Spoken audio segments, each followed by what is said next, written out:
อีตักซาแบคทีเรียเตะจงนะกูปอลขัดงอตัวเตะจงเป็นหูเพทฮีจ And then I forgot to mention that the gases also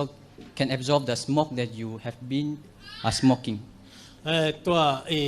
อีหูมันแต่ตัวไม่หูไอจงนะตัวจักเต็มนะหูตัวเตะนะงอนจงเป็นอะไม่นะหูเพทฮีจ And then lastly, it reduce inflammations like wound or bruise that you have. ตัวเบกทำเลยนะอะไม่นะบางอย่างจะเลยนาขัดมันตัวอาซิงอาบอกเตะไอจงนะตัวเตะเลียมมาเตะจงเป็นอันนั้นนาเกียมสักนะดำสักเทฮี So I will explain later how to treat the inflammations. ฮิบังนะในดังเจียงนะขัดเรย์องฮิลไลเดหิง So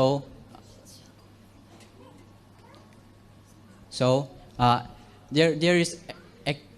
like I mentioned earlier before, there is active charcoal, right? And then there are also can be used in health condition. ฮีactive charcoal อาจิตเตมันแต่ตัวแต่เป็นจิตดำนาดีนะกิจังเทฮี Or these are called internal use to the body and external use to the body. ตัว active charcoal แต่เป็นบางอย่างจะเลยอัปโปลัมข่อยนะมันแต่อัปโปลัมกีบอลนายนะจงกิจังเทียตัวกิเจนะสุงลำนัดนายจงนะตักษะสุงลำกีบอลนายนะจงกิจังเทฮี So what is internal means? สุงลำมาดิ้งนะจัดนาไอจิเป็นบางอย่าง It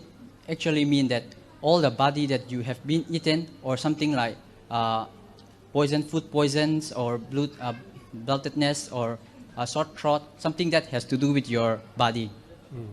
ตัวนี้นะบางอย่างจะเลยอินเนขัดเปเปตัวเราอินะมันแต่ดำเรานายจงนะตัวอินะกูสวกจิตเตไอจงนะตัวเตบอลนะดิ้งไอจงอินะ So first of all, I will go with the bloatedness. It means gas in your stomach, which if you have it. ฮีบอลเทนเนสอากิจิเป็นบางอย่างจะเลยอีกิลปีสุงาแก๊สอมเอโมตัวแก๊สอินะองนวมสักโลนะอีกนายจงนะตัวอีอมนบลกเป็นโมตัวจงกีบอลเทฮีเจฮีจากโกลโต Once you have gas, you feel like you don't want to eat or no appetite because of the gas. ฮีสุงาแก๊สโมหุยอินเอเจนะอีอันคำจงอันเนกทาจงสวกเลยนะตัวบางนะอีอมนวมโลฮี Why we have gas is that because the food that we eat or when we eat, we should not drink water at the same time. It can cause gases. บางครั้งนะตัวบางนะแก๊สอมเทเฮียมจิเลยอีอันเนกเจนะตัวอันเนนะตัวโกมาตุยโดนสุกปะจิของโมตุยตัมปีโดนสุกตัวเต็งนะแก๊สเอาอมสักฮีจิ Or food mixes like meat or so many things that you mix with the food. ไอ้เกล่อีอันเป็ดบางอย่างจิเลยสาตัวตัวจนน้ำตัมปีกี่กอมคอมตัวอินเนกเจียงนะโมตัวเต็งปันนะจงแก๊สองสวกเทฮี But as we know that the charcoal can absorb the gas, right? อิทธิสามบางนะตัวเมโฮลินะตัวแก๊สปอลคัดเป็นหูเทฮี So how do we gonna get rid of these gases is that I will explain. ที่เมื่อแต่ตัวบางนะกีบอลดิ้งจีเป็นเมื่อแต่ตัวบางจีบอลดิ้งเทียมจีเป็นกีเชียนเปียเบลายดิ้งย่างจี So you can take. I will show you. ฮิตเต็งอ่างหลักดิ้งหิ้ง This is the charcoal powder. ฮิเป็นไม่ฮอลฟุยมั้ง So you just take one tablespoon and then mix with warm water and mix it very well. ตัวเป็นบางอย่างจะเลยตุยลุ่มต่อมั้งตุยลุ่มต่อสีเกลขัดเป็น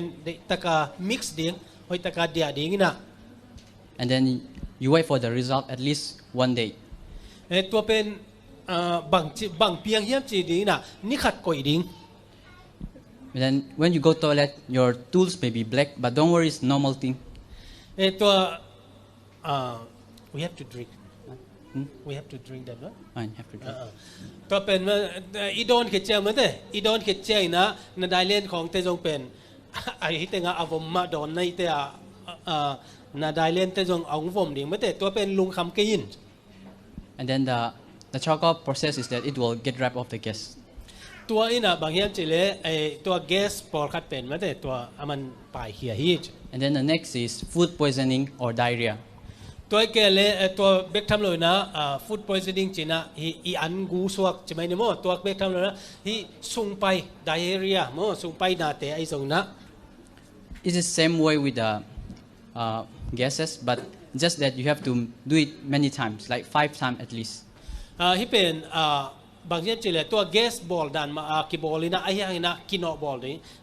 อะตอมเป็นงาเวบอลนี่คือสามี For the child can be half tablespoon. ตัวอาดิงนะบางอย่างจิเลสิเกลอลังบังโน่ตัวจังดิง And then when you drink, you should not drink repeatedly, but you have to like rest for a while, 5 or 10 minutes. ตัวอัตุยไม่ฮอลตุยนะโดนเชียงนะถ้าขัดนะตั้มปีโดนโลดิ้งนะตัวพอลขัดโดนดิ้งตัวคิดเตมินิมินิสองคิดเตโดนกิกดิ้งจิดันนะโดนเซลดิ้งฮีเต The process may go to vomiting or go to toilet. ตัวตักปันนะบางอย่างจิเลตัวนั้นโดนนะตรงต้นนะบางเช้มจะขัดไปเตโลดิ้งขัดไปเตได้แรงดิ้งมั้ง The process is in the stomach. The charcoal will take out all the informations or the toxins that in your body to flush out and open the blocks that they are. ตัวไม่ฮอลลีนะบางเซมเฮียมจิเลตัว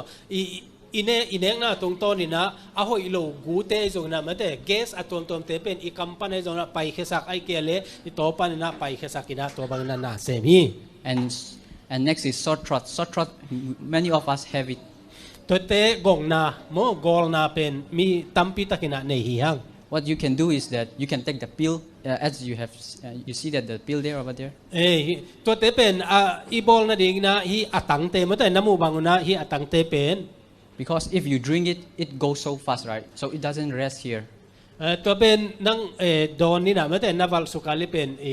อามันล่างนะตุ่มสุกเจียวฮี So you just put the pill over there like a sweet. You just let it melt,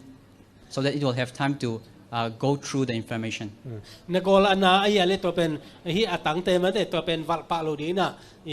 สวิตดานะมันแต่ตัวเป็นมวมดิ้งนะตัวตุยวัลสุกเซลดิ้ง And then the next is high uric acid.